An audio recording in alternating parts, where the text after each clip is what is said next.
कहानी अली असगर की। वो लोरी जो माँ ने दी थी आज तक हर रोने वाली आंख में गूंजती है। करबला की तपती रेत पर एक ऐसा मंजर लिखा गया जहां तलवारें थीं, भाले थे, खूनी लश्कर था, मगर एक प्यासा बच्चा अपनी मुस्कान से सारी तलवारों पर भारी पड़ गया। ये अली असगर था, हुसैन का वो नन्हा चिराग, जिसने अपने सूखे होठों से दुनिया को दिखा दिया कि कुर्बानी सिर्फ मैदान में तलवार चलाने से नहीं होती। कभी कभी एक माँ की गोद में छुपा बच्चा भी दीन को बचा जाता है। ये वही मासूम था जिसने बिना बोले, बिना चीखे अपनी गर्दन से बहता खून करबला की रेत को गवाही बना गया। वो तपता हुआ दिन था 10 मुहर्रम, जब सूरज भी करबला की रेत पर आग बरसा रहा था। इसी दोपहरी में हुसैन इब्ने अली अलैहिस्सलाम ने अपना सब कुछ अल्लाह के नाम पर कुर्बान करने का इरादा कर लिया। भाई, बेटा, भतीजा सब शहीद हो चुके थे। अब वो खुद मैदान में आखिरी बार हक की आवाज लेकर खड़े थे। इमाम हुसैन ने यजीद की फौज के सामने ललकार कर कहा, मैं वही हूँ जिसके लिए मेरे नाना रसूल अल्लाह ने कहा था कि हुसैन मुझसे है और मैं हुसैन से हूँ। क्यों मेरे मासूम बच्चों को प्यासा रखा? क्यों रसूल की बेटियों के आंसू बहा दिए? क्या तुम में कोई नहीं जो मेरे नाना से मोहब्बत करता हो? कोई तो हो जो इस बेसहारा हुसैन का साथ दे, कोई तो हो जो रसूल की बेटियों के पर्दे की हिफाजत करे। इतना कहते ही लश्कर में सन्नाटा छा गया, लेकिन खेमों में सिसकियों की आवाजें गूंज उठी। बीबियों के रोने की सदा आसमान तक पहुंच गई।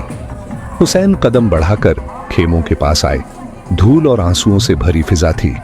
उन्होंने बीबी ज़ैनब और बीबी रुबाब से कहा, मेरी प्यारी बहनों, बीबियों से कह दो कि अभी हुसैन जिंदा है, उनकी आवाज नीची रहे, मेरा हौसला मत तोड़ो। मगर ज़ैनब के सब्र का बांध टूट गया। वो आंसू पोंछती हुई बोली, भाई हुसैन, किससे उम्मीद लगा रहे हो? सब खामोश हैं, कोई मदद को नहीं आया। तभी खेमे के कोने में झूले की रस्सी हिली। नन्हा अली असगर था, 6 महीने का वो प्यासा फूल, जिसने इमाम की पुकार सुनी और झूले से खुद को गिरा दिया, जैसे कह रहा हो, बाबा अगर कोई नहीं तो मैं हूं। इमाम की आंखें भर आईं। वो रुबाब से बोले, रुबाब, मेरे लाल को मेरे पास लाओ। बीबी रुबाब कांपते हाथों से अली असगर को उठाकर लाईं। इमाम ने उस नन्हे फूल का माथा चूमा। उसके होंठ सूखे थे, रंग पीला पड़ गया था, सांसें थमी सी लगती थीं। इमाम ने उसे अपने सीने से लगाया और मैदान की तरफ बढ़ चले। यजीद की फौज ने देखा तो किसी ने कहा, देखो हुसैन कुरान लेकर आ रहा है। मगर हकीकत ये थी कि वो अपने नाना के दीन को बचाने के लिए अपना सबसे मासूम तोहफा लेकर निकले थे। ये कोई किताब नहीं थी, ये वो बच्चा था जिसकी प्यास और मासूमियत कयामत तक इंसाफ की गवाही बनेगी। बस फिर इमाम अली मुकाम ने नन्हे अली असगर को अपने बाजू में ऊंचा कर लिया।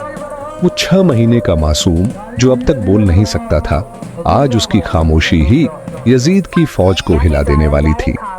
हुसैन ने कांपती आवाज में कहा, लोगों, अगर मेरी कोई गलती है तो इस नन्हे का क्या कसूर है? इसे देखो, ये तो अभी बोल भी नहीं सकता। 3 दिन से इसे पानी की एक बूंद नहीं मिली। इसकी माँ का दूध भी प्यास से सूख गया है। सिर्फ 2 घूंट पानी दे दो, ये भी तुम्हारे रसूल ही का हिस्सा है। लेकिन यजीद की फौज के लोग जोर जोर से हंसने लगे। कोई बोला, हुसैन, अगर तेरा बच्चा सच में प्यासा है तो इसे कहो खुद मांग ले। इमाम हुसैन ने नन्हे अली असगर को देखा, उसके सूखे होंठ, प्यास से जला चेहरा। उन्होंने नजरों ही नजरों में कहा, मेरे लाल, अपने नाना की उम्मत से पानी मांगो। बस इतना कहना था कि करिश्मा हो गया। अली असगर के होंठ हिले। वो मासूम गर्दन घुमाकर फौज को देख रहा था, जैसे कह रहा हो, जालिमों, मैं तुम्हारे रसूल का ही हिस्सा हूं। मेरी रगों में वही खून बहता है। मैं 3 दिन से प्यासा हूं, मुझे पानी दे दो। ये सुनते ही कुछ सिपाही रोने लगे। किसी ने मुंह फेर लिया, मगर यजीद के हुक्म पर आवाज आई, हरमला, इस बच्चे को खामोश कर दे। हरमला ने जानवरों के शिकार वाला तीर निकाला। पहली बार कमान खींची, हाथ कांप गया, तीर न चला। दूसरी बार तीर हाथ से गिर पड़ा। तीसरी बार नजर उठाई तो देखा खेमे के पीछे बीबी रुबाब हाथ फैलाए दुआ कर रही थी। हरमला की आवाज रुंध गई, मैं इसे कैसे मारूं? इसकी मां देख रही है। मगर उम्र बिन साद ने चिल्लाकर कहा, हरमला, उस मां की तरफ मत देख। ऐसा तीर चला कि पूरा लश्कर यजीद का नाम लेकर कांप उठे। फिर हरमला ने वो खास तीर निकाला जो जानवरों के शिकार के लिए रखा जाता था। तारीख कहती है वो तीर 3 नोक वाला था। उसने कमान खींचकर आसमान की तरफ देखा, हवा रुक गई, खेमों में सन्नाटा छा गया। नन्हा अली असगर हुसैन की गोद में था, प्यास से सूखे होंठ, आंखें बंद, मगर होठों पर हल्की सी मुस्कान। तीर बड़ा था, असगर का गला छोटा। हरमला ने निशाना लिया, सांस रोककर कमान छोड़ी और वो तीर सीधा उड़ गया। तीर की एक नोक अली असगर के कान में लगी, दूसरी नोक उसके बाजू और सीने को चीरती चली गई और तीसरी नोक उसके पेट से होती हुई हुसैन के बाजू में जा लगी। मासूम असगर की मुस्कान जैसे कह रही थी, बाबा मैंने अपना हिस्सा दे दिया। हुसैन ने अपने 6 महीने के इस नन्हे लाल को देखा। उसकी रगों से कभी मां का दूध बहा था, अब वही दूध और खून हुसैन के हाथों पर गिर रहा था। करबला की रेत तप रही थी, सूरज आग बरसा रहा था, मगर हुसैन की गोद में वो मासूम अब हमेशा के लिए खामोश था। हुसैन ने ऊपर आसमान की तरफ देखा। या अल्लाह, इस खून को कहां बहाऊं? उन्होंने चाहा कि इस खून को आसमान की तरफ उछाल दें। आसमान से आवाज आई, हुसैन, इस मासूम का खून मुझ पर मत फेंको। अगर ये कतरा गिरा तो कयामत तक बारिश नहीं बरसेगी। फिर हुसैन ने जमीन की तरफ देखा। रेत जल रही थी, करबला की मिट्टी भी तड़प उठी। हुसैन, इस खून का एक कतरा भी मुझ पर मत गिराना, अगर गिरा तो कयामत तक अनाज नहीं उगाऊंगी। हुसैन ने वो खून अपने हाथों में थामा, कुछ देर तक आसमान की तरफ देखा, फिर उसी खून को अपनी दाढ़ी पर मल लिया।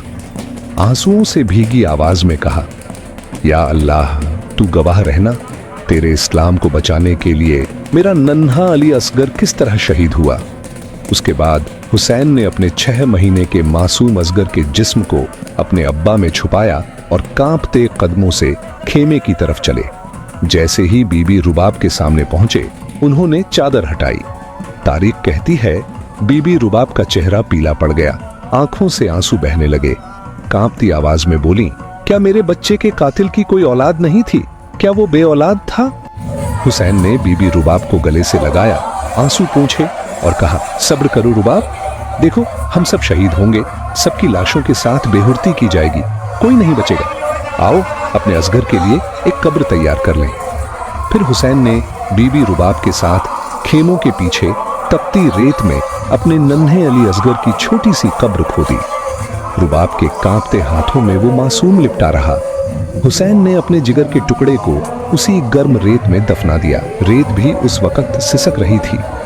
फिर जब हुसैन खुद भी शहीद हो गए, खेमों को जला दिया गया, बीबियों को कैद कर लिया गया। रस्सियों में बंधी बीबियां जलते हुए खेमों के साए में शाम की तरफ ले जाई जा रही थीं। शहीदों के सर काटे जा रहे थे। उसी फौज में से किसी ने आवाज दी, वो बच्चा नहीं मिला जिसे हुसैन पानी पिलाने के लिए मैदान में लेकर आया था। एक जालिम बोला, मैंने देखा था, हुसैन उसे खेमों के पीछे दफना रहे थे। ये सुनते ही उमर बिन साद ने दहाड़ कर कहा, अपने हाथों में नेजे ले लो, जले हुए खेमों के पीछे मारते रहो जब तक उस बच्चे की लाश ना मिल जाए जिसे हुसैन ने दफन किया था। अगर वो मिल जाए तो उसका भी सर काटकर नेजे पर सवार कर देना। बस फिर यजीद की फौज ने हाथों में नेजे उठा लिए। करबला की तपती हुई जमीन पर नेजे मारते जाते, रेत उछलती जाती, हर वार के साथ खामोशी टूटती जाती। तारीख कहती है एक नेजा जैसे ही जमीन में लगा और ऊपर आसमान की तरफ उठा तो उस पर अली असगर का नन्हा सा जिस्म हवा में जैसे परवाज करता नजर आया। फौज यजीद खुशी से झूमने लगी। देखो, हमने रसूल अल्लाह के छोटे नवासे को ढूंढ लिया। वो मासूम जिसे 3 दिन की प्यास ने तोड़ा था, अब जालिमों के नेजे पर सवार था। जालिमों ने नन्हे अली असगर के 6 महीने के जिस्म को तपती रेत पर रखा। खंजर निकाला गया और उस मासूम का सर काट दिया गया। कोई रोया नहीं, कोई कांपा नहीं, फौज बस झूमती रही जैसे कोई जश्न मना रही हो। उस मासूम का सर नेजे की नोक पर चढ़ा दिया गया, जिस्म को वहीं धूप में छोड़ दिया गया। दूर खड़े खेमे में बीबी रुबाब ने ये मंजर देखा। उनकी आंखों से आंसू बह निकले। उन्होंने आसमान की तरफ देखकर कहा, या अल्लाह, मेरे अली असगर की कुर्बानी कबूल करना। लेकिन आज मैं तुझसे वादा करती हूँ, जब तक मैं जिंदा हूँ न ठंडा पानी पीऊंगी न कभी साए में बैठूंगी। फिर वो पाक बीबी रसूल अल्लाह से मुखातिब होकर बोली, या रसूल अल्लाह, देखिए आपकी उम्मत ने हम पर कैसे कैसे जुल्म किए। मगर हमने इस्लाम की बका के लिए हर तकलीफ को कबूल किया। सलाम हो अली असगर पर, उस मासूम पर जिसने अपना सब कुछ अल्लाह के नाम कर दिया। सलाम हो बीबी रुबाब पर, उस मां पर जिसने अपने 6 महीने के लाल को दीन की सरबुलंदी के लिए कुर्बान किया। सलाम हो अहले नबी की औलाद पर जिन्होंने करबला के तपते मैदान में अपने जिगर के टुकड़े कुर्बान कर दिए। सबसे भारी लाश करबला के उसी शहजादे अली असगर की थी जिसे सिर्फ हुसैन का सब्र ही उठा सकता था। सलाम हो ऐसे बाप पर जिसने अपने नन्हे अली असगर के नर्म चेहरे को रेत में छुपाया होगा। खुदा ही जानता है हुसैन ने कितना रोया होगा जब रेत उस मासूम के गालों से चिपक गई होगी। अहले बैत ने कैसे कैसे जुल्म इस्लाम के लिए बर्दाश्त किए। अपने जवान अली अकबर से लेकर 6 महीने के अली असगर तक सबकी गर्दनें कुर्बान कर दी। ऐसा हौसला, ऐसा सब्र, ऐसी कुर्बानी, इसकी मिसाल तारीख